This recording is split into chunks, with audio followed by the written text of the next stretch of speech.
Brian has been going all over the country. Hello, Mr. Entin. He is live for us tonight in Ohio. You're in a town called Center of the World, Ohio, I'm told. Entin, you're the best, and you found another one today.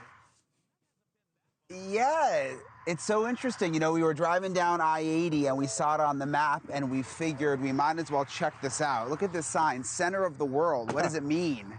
Well, basically, back in the 1800s, there was a businessman who thought this would be the center of trade and decided he was going to call it Center of the World. Didn't really happen. I think there was like one gas station in this town, but it is sort of, in a way, the epicenter of this big political shift that you were talking about, and something in American politics known as the big swap. At Ohio's Canfield Fair, the yelling and targeted attacks have nothing to do with politics. But just like the Plastic Pigs Carnival race, on your marks, get set, and there's not much doubt about the big winner here. Donald Trump. Definitely President Trump. He won me over. He did the job.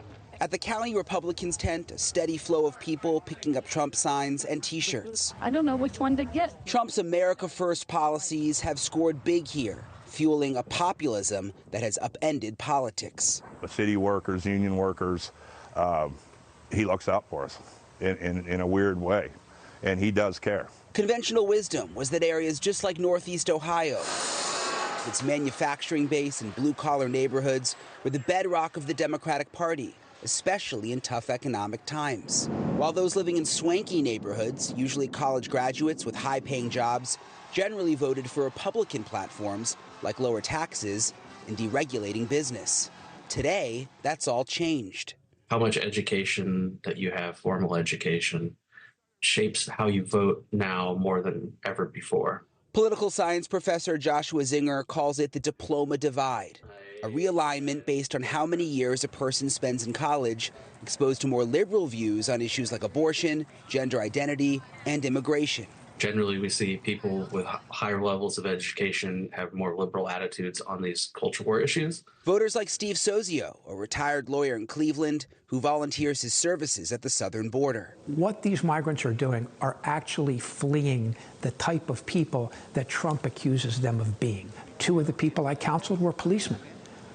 Policemen who fought against the cartels, but the cartels got control, and the first thing they do is target people like that. And he adamantly supports continued aid to Ukraine. Ukraine is a real battleground for democracy. And if Putin gets control of that, God knows what's next.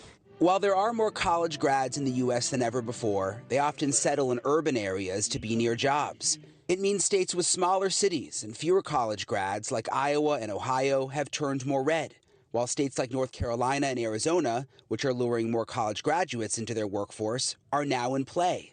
But it presents a problem for Democrats. Adding more votes in places like Boston or the Bay Area doesn't get you any more votes in the Electoral College. It also has serious implications for control of the Senate. In Ohio, Sherrod Brown is the last statewide elected Democrat. He's locked in a fierce battle to keep his job.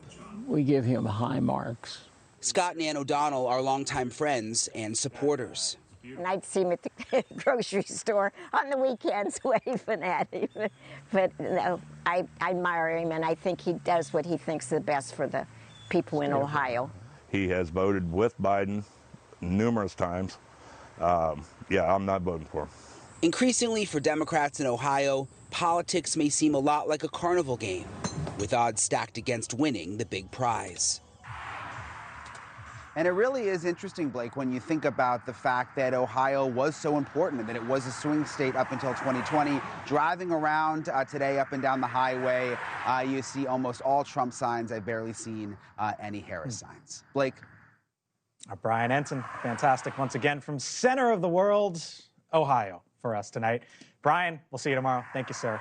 Don't miss Brian's next stop on his road trip, Driving the Vote. This series continues here on NewsNation throughout the week. Next couple weeks continues tomorrow here on the Hill, 6 o'clock Eastern. Where in the country is Brian Entin?